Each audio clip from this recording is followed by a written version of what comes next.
Mesdames, Messieurs, chers habitants de la métropole stéphanoise, mes chers concitoyens, vous avez appris ces derniers jours que notre aire métropolitaine a été choisie par l'État pour que ce dernier puisse conduire des opérations de dépistage massif.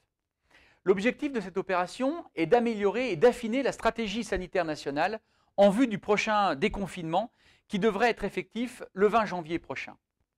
Il s'agit d'une excellente nouvelle pour notre aire métropolitaine. Et je remercie l'État d'avoir répondu favorablement à la candidature formulée par mes soins le 4 novembre dernier. Il s'agit pour l'ensemble des habitants de notre métropole de pouvoir accéder, sur le principe du volontariat, à des tests afin de dépister, après la période des fêtes de fin d'année, d'éventuelles traces du virus.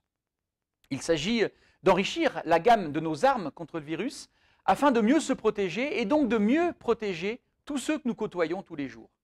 Il s'agit de poursuivre notre traque du virus en permettant à toute personne testée positive d'assumer pleinement ses responsabilités en s'isolant afin de ne pas devenir une source de contamination pour sa famille, ses proches, ses amis, ses collègues ou simplement en étant au contact des autres dans la vie quotidienne. Comme vous pouvez vous en douter, une telle opération décidée par l'État demande une préparation longue et minutieuse. Notre objectif est ambitieux car il s'agit de la rendre possible à compter du 15 janvier 2021.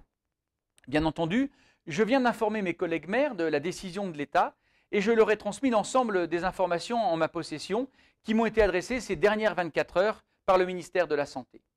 Je ne manquerai pas de les consulter dès lundi prochain, après mes échanges avec l'Agence régionale de santé, afin de recueillir leurs premières recommandations et suggestions pour les transmettre auprès des autorités de l'État. J'insiste sur un point qui me tient particulièrement à cœur. Chaque commune pourra librement s'associer à ces opérations, de même que chaque habitant demeure libre de se soumettre ou pas au test.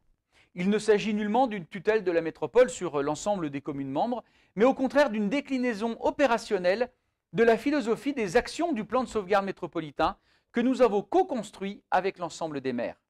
À ce stade, nous devons rapidement balayer l'ensemble des problématiques que la décision de l'État soulève. La mobilisation des ressources humaines, à la fois sur le plan sanitaire, tâche clairement identifiée comme relevant de l'ARS, mais aussi administrative, auquel les collectivités locales pourront contribuer, est un défi majeur. En effet, pour chaque site ouvert, le ministère de la Santé demande une équipe de 12 personnes susceptibles de réaliser 50 tests par heure.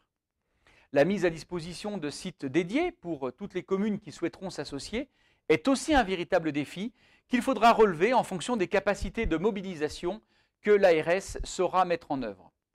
Le traitement des personnes identifiées comme porteuses du virus devra faire l'objet d'une attention toute spécifique. D'une part, il s'agit d'isoler ces personnes afin de limiter la circulation et la propagation du virus. Cet isolement ne saurait être décidé de manière arbitraire par les collectivités sans venir porter atteinte aux libertés fondamentales. Aussi, j'ai demandé à l'ARS que toutes les précautions soient prises afin d'assurer le respect des droits fondamentaux.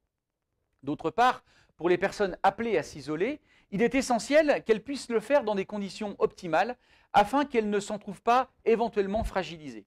Là aussi, un travail de fond doit être engagé. Les deux vagues qui ont frappé la France ont démontré les limites de notre système social et l'indispensable besoin de réformes de fond.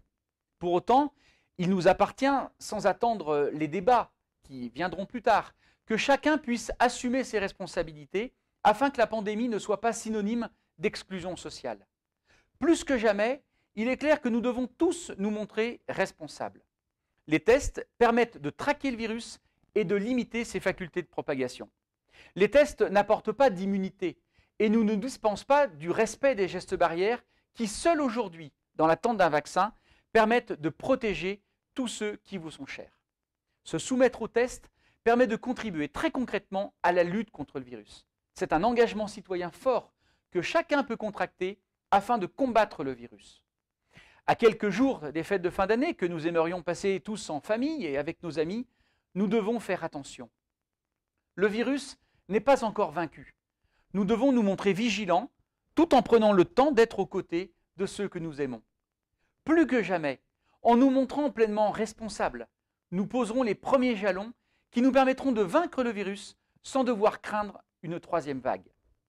Bien entendu, je reviendrai vers vous pour vous donner toutes les informations nécessaires afin de faire de cette campagne de test un élément décisif de notre combat contre le virus et donc une victoire collective. D'ici là, je vous souhaite de bonnes fêtes de fin d'année.